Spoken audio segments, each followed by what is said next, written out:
Uh, yeah. Uh, yeah. Uh, yeah. Uh.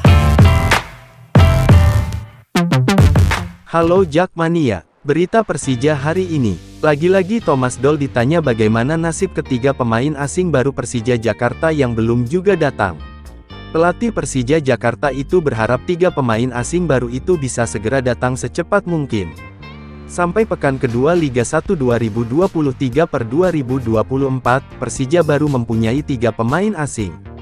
Ketiga pemain asing itu adalah Ondrej Kudela, Rio Matsumura, dan Marco Simic. Persija menjadi satu-satunya tim yang hanya memiliki tiga pemain asing, berbeda dengan klub Liga 1 2023/2024 lainnya. Situasi ini tentu saja membuat pusing Thomas Doll. Juru taktik asal Jerman itu harus memutar otak dengan memanfaatkan pemain-pemain lokal.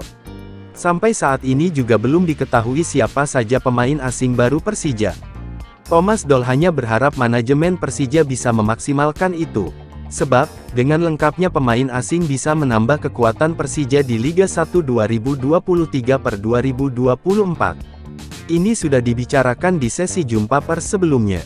Tentunya saat ini kami masih kurang dua pemain asing dan satu pemain Asia Tenggara. Kami sekarang sedang bekerja untuk itu, kata Thomas Doll. Thomas Doll mengakui bahwa sebenarnya kondisi ini tidak baik bagi Persija. Seharusnya, pemain asing sudah lengkap sebelum Liga 1 2023/2024 bergulir. Akan tetapi nyatanya berbeda dengan keinginan Thomas Doll. Ia ingin pada saat Persija menjamu Bayangkara FC pada pekan ketiga Liga 1 2023/2024 di Stadion Patriot, Bekasi, Jawa Barat, Minggu, tanggal 16 Juli tahun 2023. Tiga pemain asing itu sudah datang. Ini bisa membuat Thomas Doll bisa lebih tenang.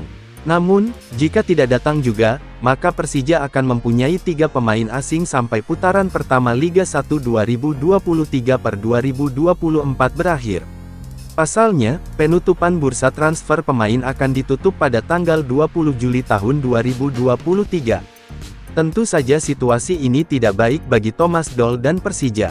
Saya berharap untuk pemain asing, pekan depan mudah-mudahan sudah datang. Setelah itu sedikit demi sedikit pemain lain akan menyusul, tutup Thomas Doll.